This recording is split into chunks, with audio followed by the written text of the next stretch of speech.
आज हम आपको खाटू श्याम जी के बारे में बताते हैं। आप हमारा स्मार्ट बिग आइडियाज चैनल देख रहे हैं। राकेश त्रिपाठी। खाटू श्याम जी भगवान का जन्म और उनकी पौराणिक कथा हम आपको सुना रहे हैं। खाटू श्याम जी, जिन्हें बर्बरीक के नाम से भी जाना जाता है, महाभारत काल के एक अद्वितीय योद्धा और महान भक्त के रूप में पूजनीय हैं।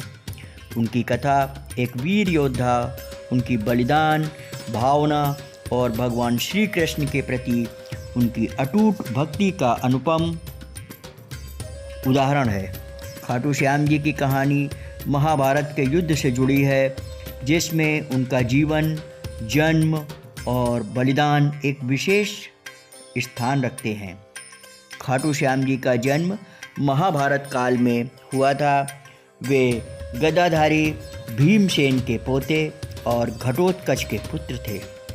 उनकी माता का नाम मोरवी था। बर्बरीक को भगवान शिव से विशेष कृपा प्राप्त थी।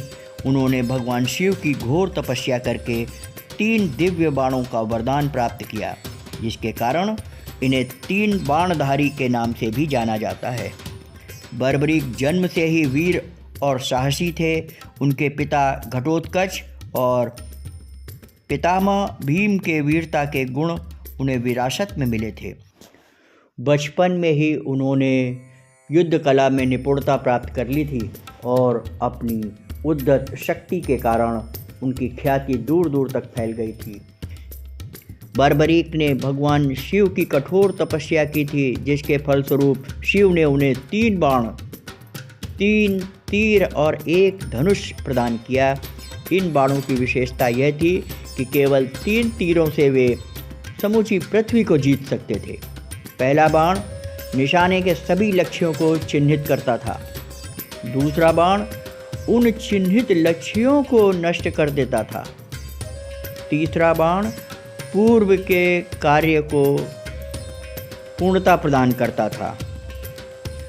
इन तीरों के साथ बर्बरीक ने वचन दिया कि वे केवल कमज़ोर पक्ष का साथ देंगे।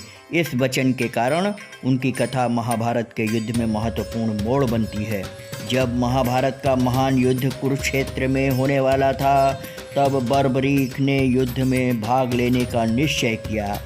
वे अपनी अद्भुत शक्ति और 3 तीरों के साथ युद्ध भूमि की ओर चल पड़े। उनकी यह प्रतिज्ञा थी कि वे सदैव कमज़ोर पक्ष का साथ देंगे। कुरुक्षेत्र की ओर जाते समय बर्बरीक से भगवान श्री कृष्ण ने ब्राह्मण वंश में वेश में मुलाकात की। श्री कृष्ण ने उनसे पूछा, तुम किस पक्ष का साथ दोगे? बर्बरीक ने उत्तर दिया, मैं सदैव कमज़ोर पक्ष का समर्थन करूंगा। श्री कृष्ण ने उनकी शक्ति और वचन को परखा। उन्होंने यह भी समझा कि अगर बर्बरीक युद्ध में शामिल होंगे तो युद्ध का परिणाम पूरी तरह से बदल जाएगा। बर्बरीक का यह वचन युद्ध को जटिल बना सकता था, क्योंकि वे लगातार कमज़ोर पक्ष का साथ देते रहते थे, जिससे युद्ध कभी समाप्त नहीं होगा। श्री कृष्ण ने बर्बरीक से उनकी शक्ति का प्रदर्शन करने को कहा। बर्बरीक ने अपने 3 तीरों का प्रदर्शन किया, जिससे उनकी अद्वितीय शक्ति का पता चला। इसके बाद श्री कृष्ण ने उनसे उनके जीवन का सबसे बड़ा बलिदान मांगा।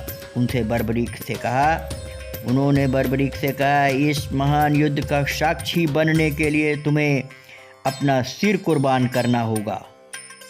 बर्बरीक ने बिना किसी संकोच के अपनी सहमति दी। उन्होंने अपना सिर भगवान श्री कृष्ण को समर्पित कर दिया। श्री कृष्ण ने उनके सिर को अमरता का वरदान दिया और कहा कि यह सिर पूरे युद्ध को देखेगा। युद्ध समाप्त होने के बाद बर्बरीक का सिर युद्ध के साक्षी के रूप में सबसे पहले पूजा जाएगा। बर्बरीक का सिर और खाटू श्याम जी के रूप में पूजन। बर्बरीक का सिर भगवान श्री कृष्ण द्वारा वरदान के रूप में एक पवित्र स्थान पर स्थापित किया गया।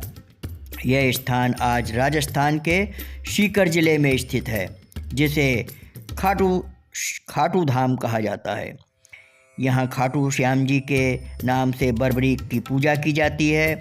खाटू श्याम जी का मंदिर और महत्ता खाटू श्याम जी का मंदिर भारत के प्रमुख तीर्थ स्थलों में से एक है। भक्तगण बड़ी संख्या में यहाँ दर्शन के लिए आते हैं। मंदिर में खाटू श्याम जी की मूर्ति उनके बलिदान, भक्ति और वीरता का प्रतीक है। ऐसा माना जाता है कि यहाँ आने वाले सभी भक्तों की मनोकामनाएं पूर्ण होती हैं। आप हमारा स्मार्ट बिग आइडियाज़ चैनल देख रहे थे। इसको सब्सक्राइब करें, लाइक करें। जय हिंद, जय भारत।